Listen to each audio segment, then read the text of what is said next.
నమస్తే. నేను మీ కుప్ప పద్మిని. ఇన్నాళ్ళు మీ సపోర్ట్‌ని నాకందిస్తూ, మీ ప్రేమని నాకందిస్తున్న ప్రతి ఒక్కరికి కృతజ్ఞతలు.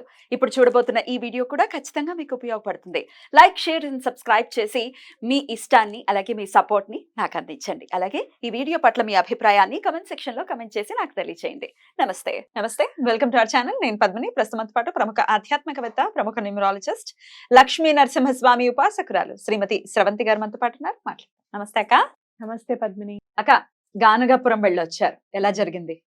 చాలా బాగా జరిగింది పద్మిని. నిజంగా. సుమారుగా ఇదే సమయంలో లాస్ట్ ఇయర్ మనం వెళ్ళాం. హ్మ్. చాలా డెవలప్ అయింది ఈ గానగాపురం. లాస్ట్ ఇయర్ తో కంపేర్ చేస్తే హ్యూజ్ డిఫరెన్స్ ఉంది అనేది మీరు కూడా చూస్తున్నారు. చాలా మంది కూడా చెప్తున్నారు. ఎంతో కొంత మనం కూడా మన వంతు ప్రయత్నం చేశాము ఫర్ అంటే అక్కడ స్వామిని దర్శించుకోండి అని చెప్పటం, చాలా వీడియోస్ లో మాట్లాడటం, అది డెఫినెట్ గా కృపగా నేనైతే ఖచ్చితంగా భావిస్తున్నాను. అందరూ చాలా కాల్స్ కూడా మనకు వచ్చాయి, పౌర్ణమికి వెళ్తున్నామని, లేకపోతే ఇప్పుడు వెళ్తున్నాం అప్పుడు వెళ్తున్నాం. ఈవెన్ అరుణాచలం కూడా మనం మనం చెప్పింది ఎంతమంది వెళ్ళారు అంటే ఒక్కళ్ళైనా వెళ్తే కూడా నాకు చాలా హ్యాపీ. నిజంగా. సో ఒక్కసారి చెప్పండి అక్క, గానగాపురం ఇప్పటికీ ఇంకా వెళ్ళని వాళ్ళు చాలా మంది ఉన్నారు. అసలు స్వామిని ఎందుకు దర్శించుకోవాలి అంటే వాట్ ఈస్ యువర్ ఆన్సర్? స్వామిని ఎందుకు దర్శించుకోవాలి అని అంటే, మనం ఏం పాపం చేసామో, ఏం కర్మలు చేసామో అనేది మనకు తెలియదు క్రితం జన్మలో. ఈ జన్మలో కొన్ని ఎట్లా ఉంటాయి అంటే, మన వరకు అది మనకి కరెక్టే కావచ్చు, కానీ అది ఇంకోళ్ళ దృష్టిలో అది పాపం కావచ్చు. లేదా అంటే గనక మనకు తెలియకుండానే ఏదైనా తప్పు చేయొచ్చు. అసలు ఎందుకు ఈ ప్రాబ్లం సాల్వ్ అవ్వట్లేదు అని చెప్పేది మన జీవితాల్లో ఎన్నో క్వశ్చన్ మార్క్స్ ఉంటాయి. వాటన్నిటికీ సమాధానం లభించాలి అంటే గానగాపురం తప్పకుండా వెళ్ళాలి. బ్యూటిఫుల్.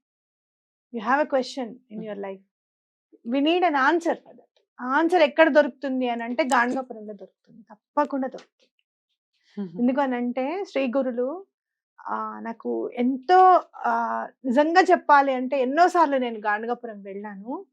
కానీ మొన్న ఇప్పుడు వెళ్ళినది మాత్రం ఆధ్యాత్మికంగా ఒక మెట్టు స్వామి ఎక్కిచ్చారు చేయి పట్టుకొని అని చెప్పి ఖచ్చితంగా చెప్పగలుగుతాను పత్ని.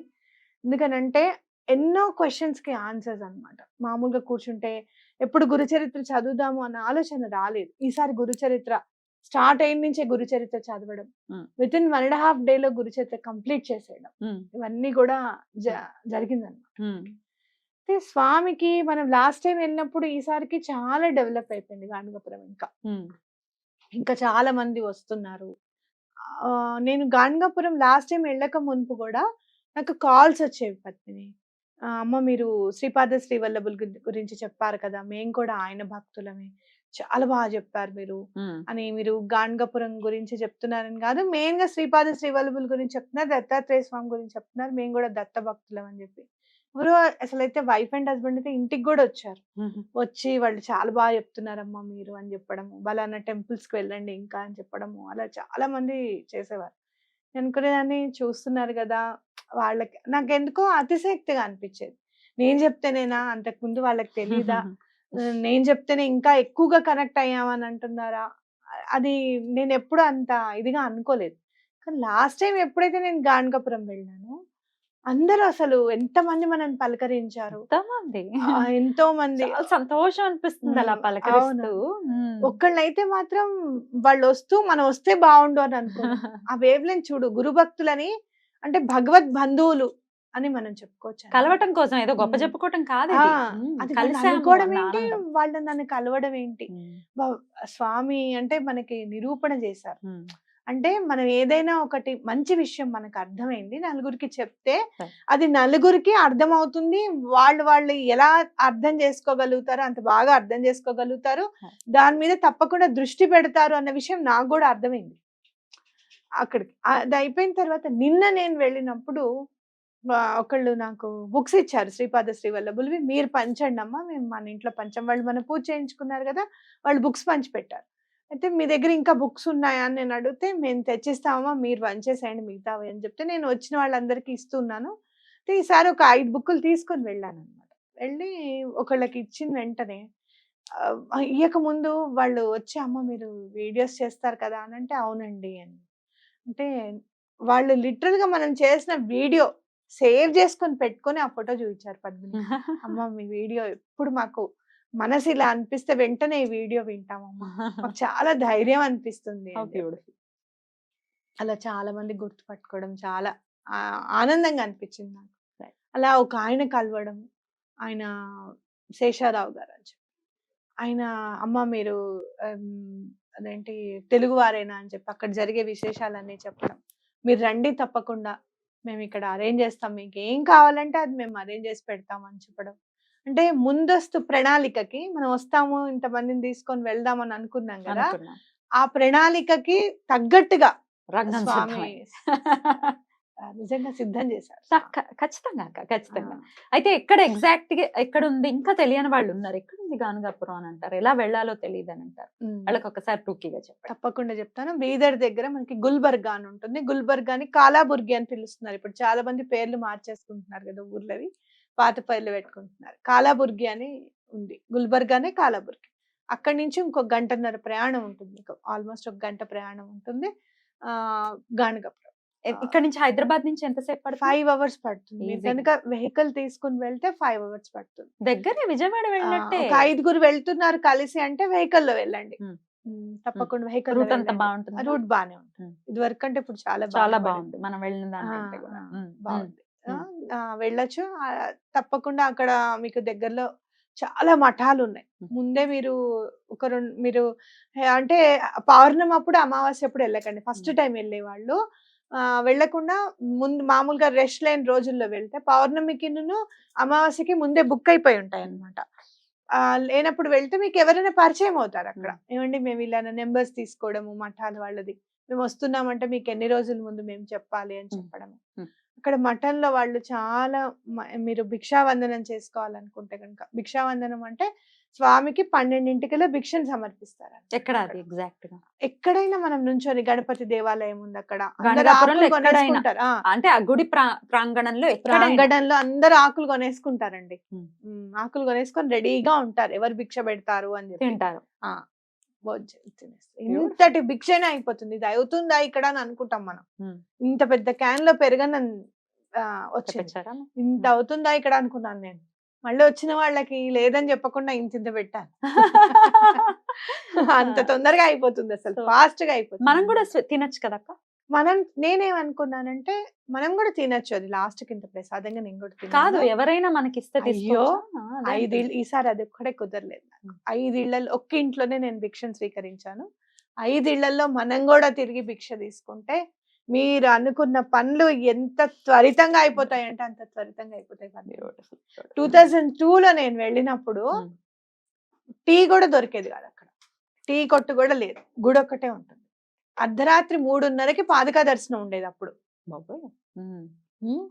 ఆ టైంకి లేచి నుంచోవాల్సిందే, స్నానం చేసేసేయాలి, నుంచోవాలి. స్నానం చేయడానికి కూడా ఇక అంతా పొదలు అవే అన్నమాట. ఇంకా ఏదో నన్ను అడిగితే ఒక ముసలావిడ ఇంత చోటు ఇచ్చింది నాకు, నేను ఒక్కదాన్ని చిన్న పిల్లనప్పుడు. లేదంటే అలా ఆవిడ ఆ రోజున మా ఇంట్లో నా రూమ్ లో చేయి స్నానం అని చెప్పి ఇచ్చింది. మిగతా వాళ్ళందరూ పాపం పొదల్లోనే చేశారు, పెద్దవాళ్ళు అనమాట వాళ్ళు. నేను ఇంకా మ్యారేజ్ కాలేదు, చిన్న పిల్లలు. అప్పుడు ఎలా మనకి భయంగా ఉంటుంది కదా అసలు అని చెప్పి ఆవిడ ఇచ్చింది ప్లేస్. అయితే అక్కడ తీసుకున్న తర్వాత అరుగులు ఉండేవన్నమాట. ఇళ్ల ముందంతా పెద్ద పెద్ద అరుగులు ఉండేవి. ఆ అరుగులు మీద వంట చేసుకొని కూర్చునేవాళ్ళు, వస్తే ప్రసాదం పెట్టడం అన్నమాట. అలా కొంతమంది భిక్షావందనం చేయడానికి మాత్రమే అక్కడ ప్లేస్ తీసుకొని ఉండిపోయిన వాళ్ళు ఉన్నారు, కొనుక్కొని ఇల్లు మామూలుగా చిన్నగా భిక్ష పెట్టడానికి. అద్భుతం. సో బస్ ఫెసిలిటీ కూడా ఉంటుంది. బస్ ఫెసిలిటీ హైదరాబాద్ నుంచి ఉంటుంది. అయితే బీదర్ లో దిగి బీదర్ నుంచి వెళ్ళాలి అని అన్నారు మొన్న. మరి ఏమైనా దొరుకుతాయా ఆటోలు? దొరుకుతాయి. వేరే బీదర్ నుంచి మళ్ళీ బీదర్ నుంచి గుల్బర్గా నుంచో మళ్ళీ బస్సు ఉంటుంది గానగాపురానికి. వెళ్తూనే ఉంటాయి బస్సులు, వస్తూనే ఉంటాయి. గుడి దగ్గరే ఉంటుంది బస్ స్టాప్ కూడా. మీరు చక్కగా పొద్దున్నే స్నానం చేసేసి ఎక్కేస్తే 4:00కో స్టార్ట్ అయిపోయారు అనుకో పద్మిని బస్ లో, వెళ్ళిపోతారు. 11:00కల్లా వెళ్ళిపోతారు, గుడి దర్శనం అయిపోతుంది చక్కగా. అయితే మామూలుగా వెళ్ళడం కాదు, గురు చరిత్ర పారాయణం చేయండి అక్కడ వెళ్తే గనక. అసలు అమేజింగ్ పద్మిని. ఈసారి మాత్రం స్వామి ఖచ్చితంగా ఆయన మనము ఎంత ఇదిగా చూస్తే స్వామిని అంత రెట్టింపిదిగా స్వామి చూస్తారు అనేది ఖచ్చితంగా నాకు అర్థమైంది. Law of attraction is nothing but you look to me, I look to you అని అంటారు బాబా గారు. నువ్వు నన్ను తలుచుకొని నేను తప్పకుండా పని అవుతుంది అని చెప్పడం.